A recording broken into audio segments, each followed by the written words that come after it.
Bon dia. Anem a parlar del relleu, que és el conjunt de formes que té el terreny. Per començar, parlarem del paisatge d'interior, perquè també n'hi ha de costa, però ja ho deixarem per més endavant.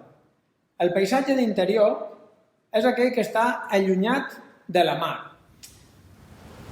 El paisatge d'interior el podem dividir en relleu de muntanya i relleu de planúria.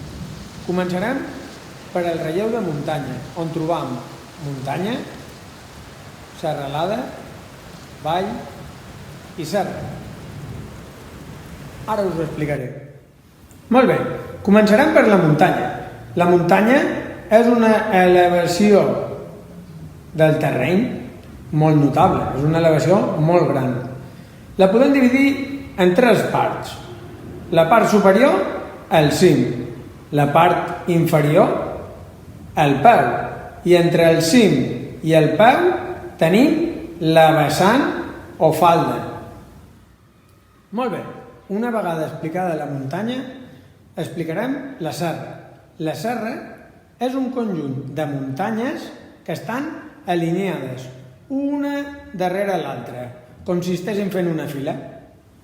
Molt bé, i ara ens queda serralada, que si abans hem dit que la serra era un conjunt de muntanyes alineades, la serralada és un conjunt de serres, una darrere de l'altra. Aquí tenim una allunyada, aquí en tenim una més prop, per això es veuen més grans. Finalment, explicaré què és un vall, que és el terreny més o menys pla que hi ha entre dues muntanyes. Moltes vegades hi passa un riu, però no sempre és així.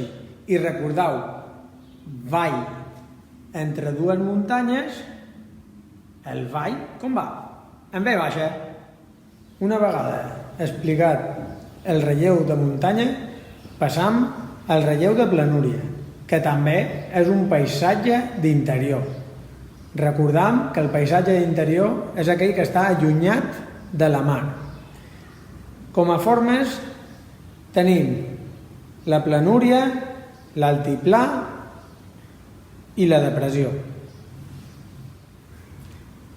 Planúria és una gran extensió del terreny horitzontal, com el nom indica, pla, que gairebé no té ni alts ni baixos. Altiplà, com el nom indica, és una planúria que està elevada en el terreny. La depressió, pel contrari, és una planúria que està per davall de tot el terreny que l'envolta.